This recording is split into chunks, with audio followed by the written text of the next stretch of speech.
kosher, right? Jessica says she's grateful for her dog who's here and for the excellent hike they went on yesterday. As long as we stay 6 feet away from each other, right? And I'm not going to say that. I started saying yesterday that I'm not going to say the C word. I'm not going to say the C word anymore. I'm sick of it.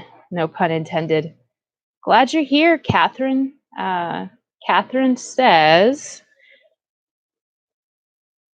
she's grateful for this time together. It is truly a lifeline during these interesting times, right? So, anyway.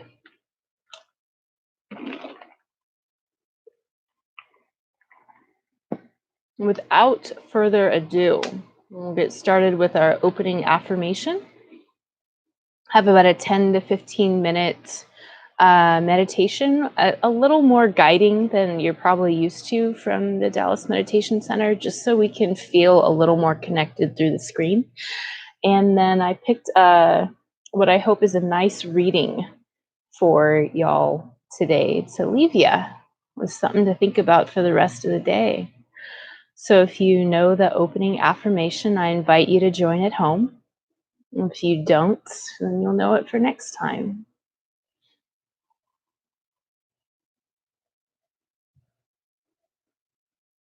May we and all beings be safe and free from illness or injury. May we and all beings transform our suffering. May we and all beings rejoice in all joys. May we and all beings be at peace.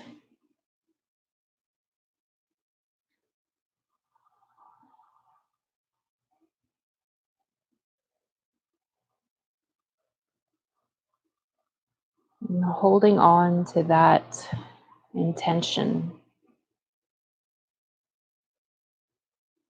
go ahead and drop into the physical body,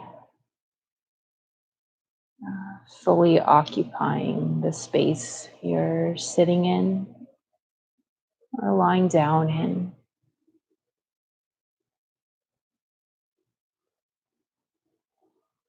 See if you can do a little body scan from head to toe, checking in with the muscles of the temple, muscles of the jaw, releasing any tension you might find along the way.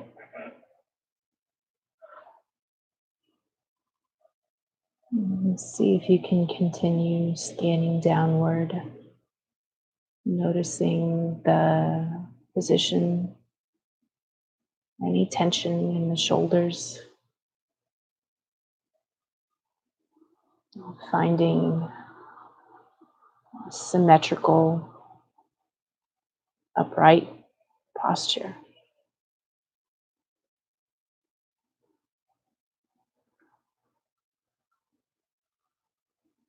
Allowing your arms and hands to rest in a relaxed manner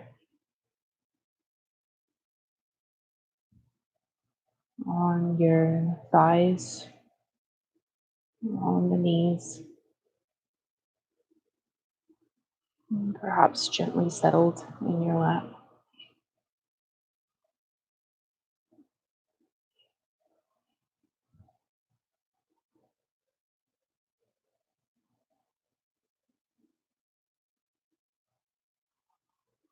Letting the chest expand and relax with each breath.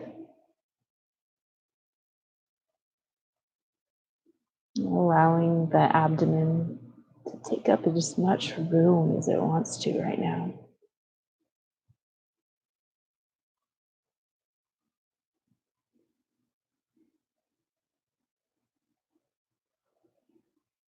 And as we continue scanning downward,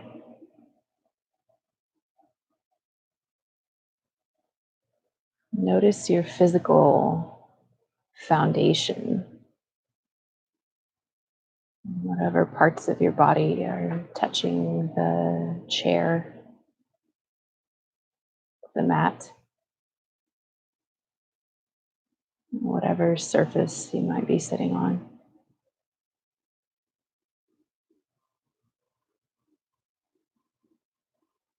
Can that physical connection be a source of grounding, a way to cultivate a feeling of rootedness?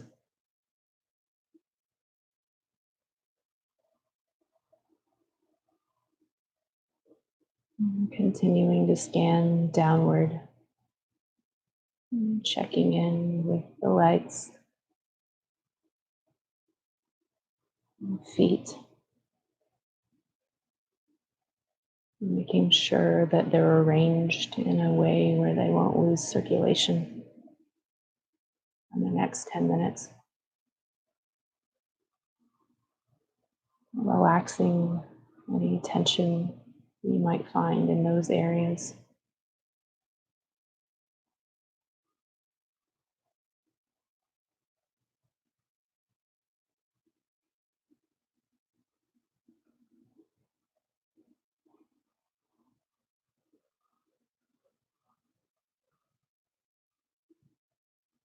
And after scanning through the entire physical body,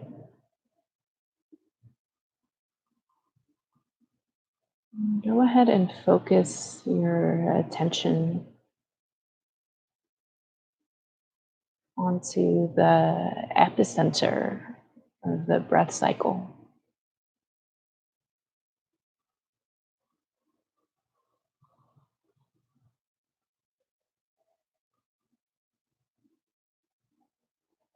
Getting very curious about what is it like to be the breath.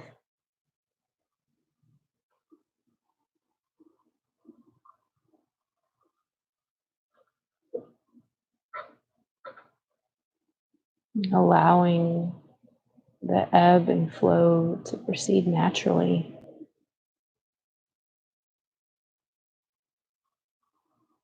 Practicing the allowing.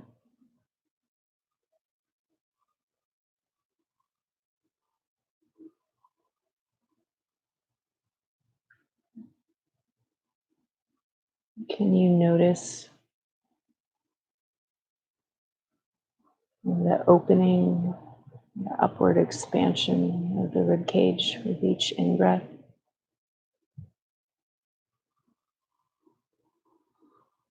And can you notice the relaxation and recoil with each out-breath?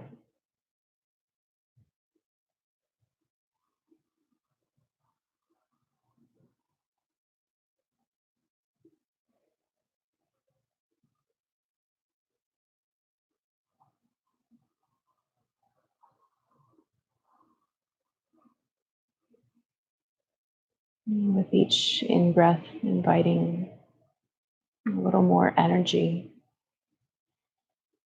the oxygenation of the physical body.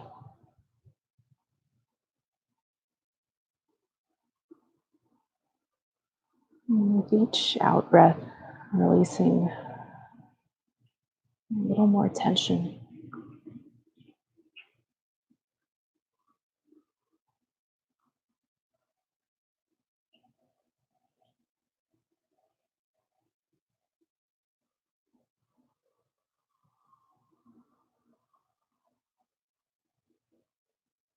This is something your body does for you with no effort on your part. Thousands of times every day.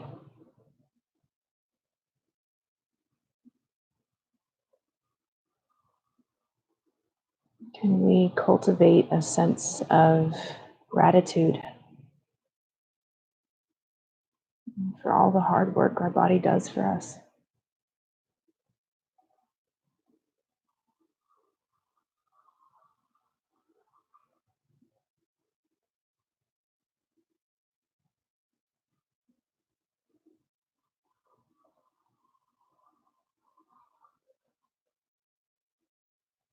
And can we find a sense of joy,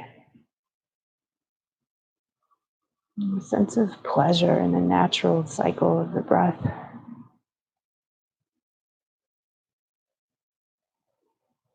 Enjoying the in breath like a good stretch in the morning.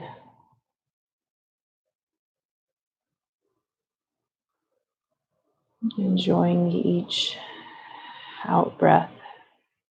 It's a big sigh of relief.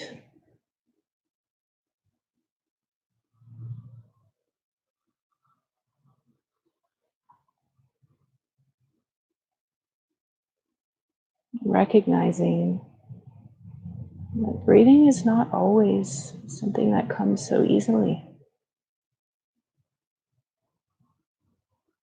There are many people at this point in time who are not able to breathe easily.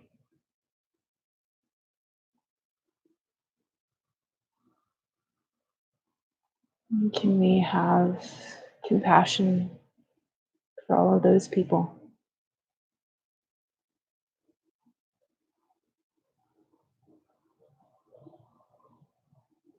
Can we have an appreciation for our own bodies? Draw clean air into our lungs. Transform that into life-giving energy in each and every one of our cells.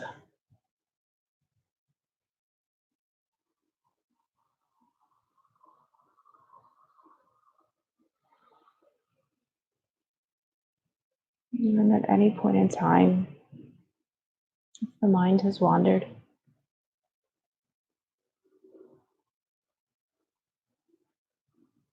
we know that we can simply draw it back, allowing it to rest in the felt sensation of the breath.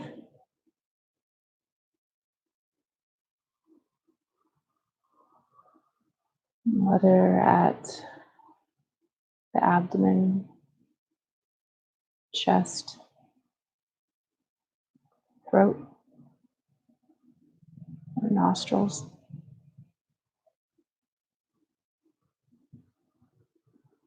Coming back to the breath without judgments,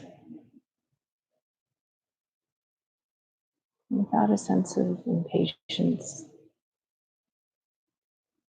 This attentional refocusing is the heart of our practice.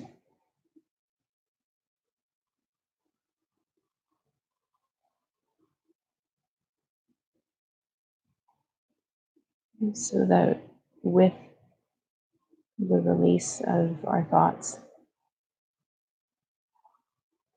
we can learn to release the suffering that we create for ourselves through things like rumination,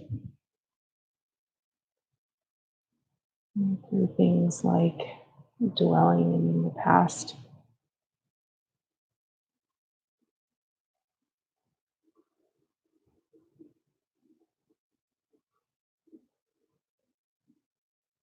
wishing that things could be different than the way they are.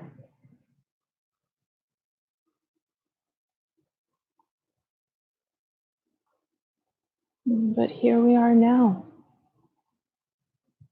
just sitting, just breathing.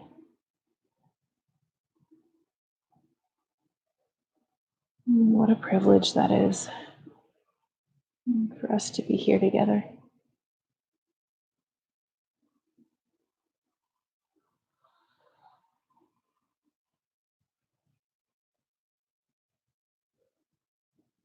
I'm going to allow us to enjoy the last couple minutes of our practice in silence, enjoying each in breath, relaxing into each out breath.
knowing that we can carry this sense of relaxed awareness throughout the rest of our day. And go ahead and allow your eyes to open with the next in-breath and the scope of your awareness to expand until it encompasses the entire room or outdoor environment you might be sitting in. I wanted to sit outside today, y'all, because it is actually already hot and humid here. But I think, Jessica, you got to see it's also a little bit windy at the same time. So don't mind the air conditioning that I think y'all can hear inside. It becomes part of the meditation, right? Thank you all so much for joining me in this short practice. Jessica's got her dog, and I highly encourage dog or cat petting meditation. It's very therapeutic. And just like sitting meditation or walking meditation, right? But what we're paying attention to is the sensation of what it's like to feel our little dog or cat fur, right? Jessica says the air conditioning is way quieter than my thoughts, so I didn't notice it. I know, sometimes. It's weird. We're all alone, stuck in our houses with ourselves. I think the other day, Nico was saying that we have the opportunity to think of this as, physical isolation leading to, oh, I'm glad, Catherine, leading to social isolation, or we have the opportunity to think about this as, an unexpected retreat, right? Because at a meditation retreat, we'd spend a lot of time alone. We'd spend a lot of time in quiet environments. And this is like a big free retreat that we got.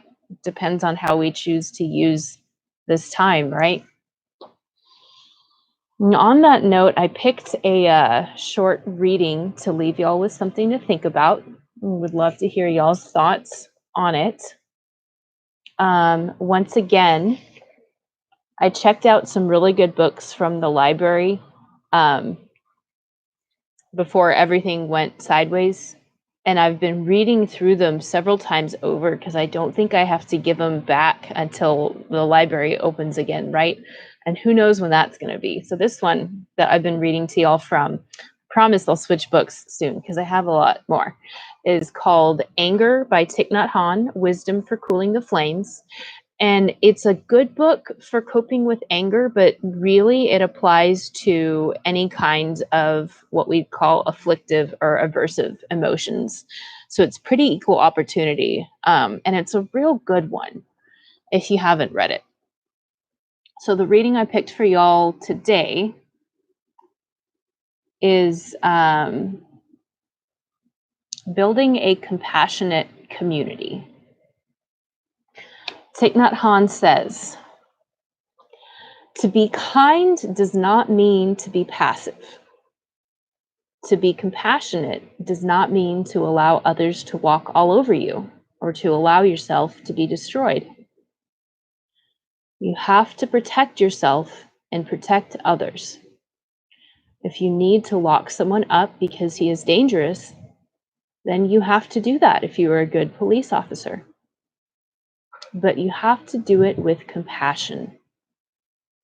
Your motivation has to be preventing that person from continuing a course of destruction, preventing that person from further feeding his own anger.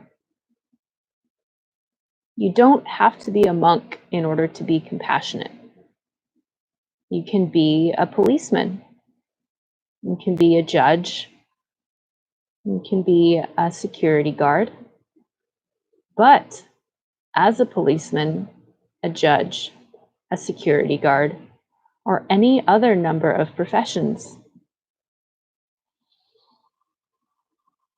We all need you to be a being of great compassion. Although you have to be very firm, you should always keep compassion alive in you. And if you practice mindful living, you have to help the policemen of our communities act out of compassion and non-fear. The police in our time are too often full of fear, anger, and stress because they have been physically assaulted many times. Those who hate the police and insult them don't yet understand them. In the morning, when the police go out, or when the police put on their uniforms, strap on their guns, they are not sure that they will return home alive in the evening. Many policemen suffer very much. Their families suffer very much. Most of them don't enjoy beating people or assaulting people. But because they do not always know how to handle the blocks of fear, suffering, and violence in them, they can also become victims of society like other people. As a police chief, if you really understand the minds and hearts of the people on your police force, you will train yourself in such a way that compassion and understanding will be the foundation in your heart. Then you will be able to educate and help the policemen and women who have to go out on the streets every morning, every night, to do the hard task of keeping the city in peace. In France, the police are called peacekeepers.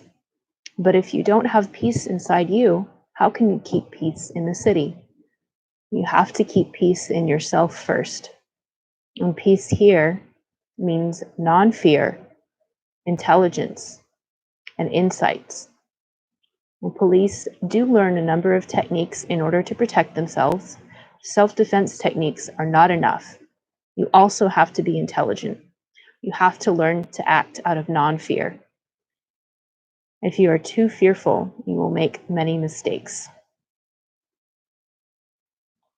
So I know that one was a little long, but I thought it was a good reading and it kind of needed like all to be read together. Even though we are not face to face, I would love to hear y'all's reflections on the reading or on your meditation practice today.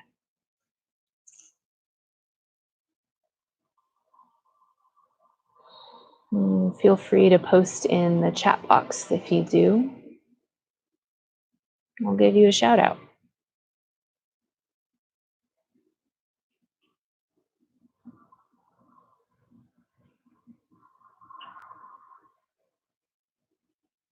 And in the meantime, I'll let y'all see my cat. Oh, look at that.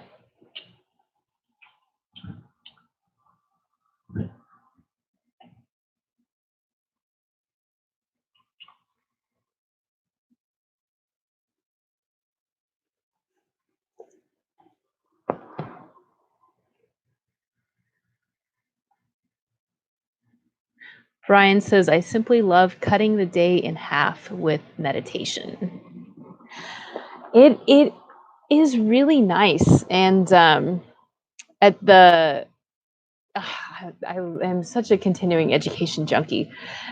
At the last continuing education seminar that I went to, I learned that we have good evidence to suggest that the most effective thing you can do to protect yourself from the negative health effects of chronic stress is to find little breaks during the day where you can decrease the chronic stress response. So even if your job is stressful and even if you have stressful things going on in your life, if you can carve out like 10 minutes in the morning, 10 minutes at noon, and 10 minutes at night to downregulate that stress response, then you can really protect yourself from a lot of the negative effects of always being in a chronic stress response, which are significant. That I won't get into because this isn't you know, nobody asked for me to give a lecture. Jessica says, I got to pet the dog and the cat for petting meditation. I appreciate your guided meditation. My kitty is so precious. Yes, she is. Catherine says, thanks for sharing.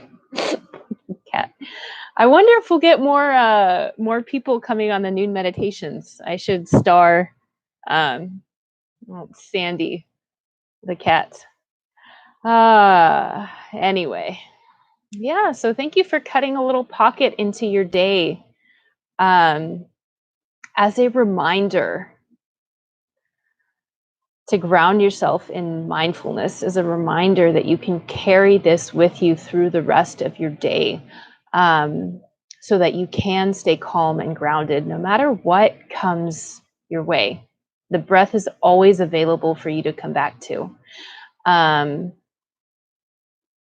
Yeah, Jessica, I'm talking with Anna about how to, I want to make sure that people are aware that we haven't canceled any Dallas Meditation Center programming yet. It's just been live stream, and I'm working with Anna to make sure that it is effectively posted on the different social media. So we are trying to make sure that we get that a little bit better coordinated. Yeah. So I'm thinking of doing I know we don't usually do one on Fridays, but I'm thinking of doing one tomorrow at noon. So definitely do have a look on the YouTube Dallas Meditation Center Facebook, because like, what am I doing either tomorrow at noon? So yeah, so like Dallas Meditation Center on Facebook, subscribe to the YouTube, and yeah, I guess we'll just do Zen-to-go on all weekdays now for as long as we're stuck in our little fish bowls. So I will post that after. Please follow on social media so that you can stay tuned in, and you do know, yeah, we'll do tomorrow. You do know when the events are going to be happening. Like I said, we haven't canceled anything yet. It can just be a little tricky to find on social media because Bobby and Cornell and Anna and I are working on figuring out how to make that a little bit more streamlined. As you all already know, the Dallas Meditation Center is entirely supported from donations from the community. And I know that saying the community gives a little bit of diffusion of responsibility, but you guys are the community. I'm the community. So this is us. And even though we're not meeting in the physical building, we still have to pay rent on the physical building for however long this goes on. There are, the link to donate is in the description for this video. I'm also going to post it in the chat box.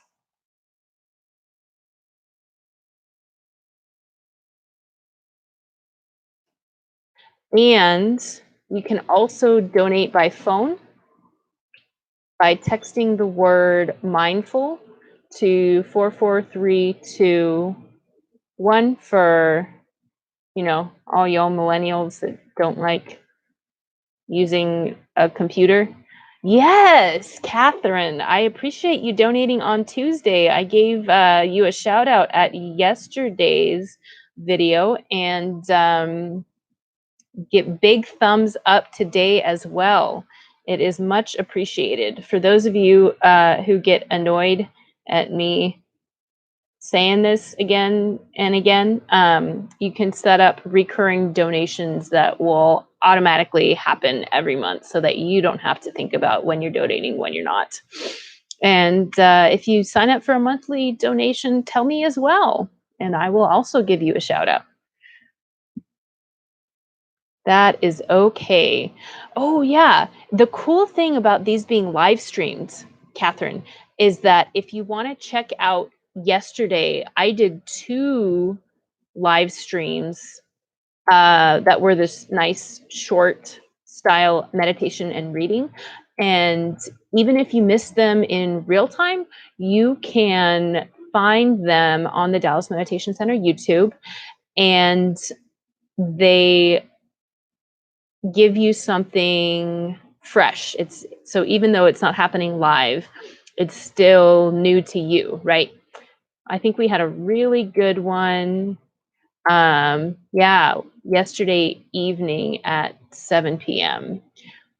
So even if you missed it live, you get a new one. Um, Thanks so much for tuning in, y'all. We'll go ahead and finish with our closing affirmation. If you know it, please say it along at home. If you don't, you'll know it for tomorrow. And I'll see y'all again tomorrow at noon. I'll get that posted on the social media because I like this. This has been good. I'm glad y'all are tuning in.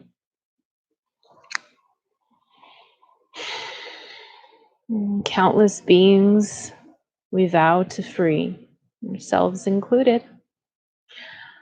Ceaseless afflictions we vow to end. Limitless truth doors we vow to open. The deepest paths of awakening we vow to realize. Ding! It's nice to have the bell, isn't it? Amitabha. I'll see y'all tomorrow at noon. I'll get that posted.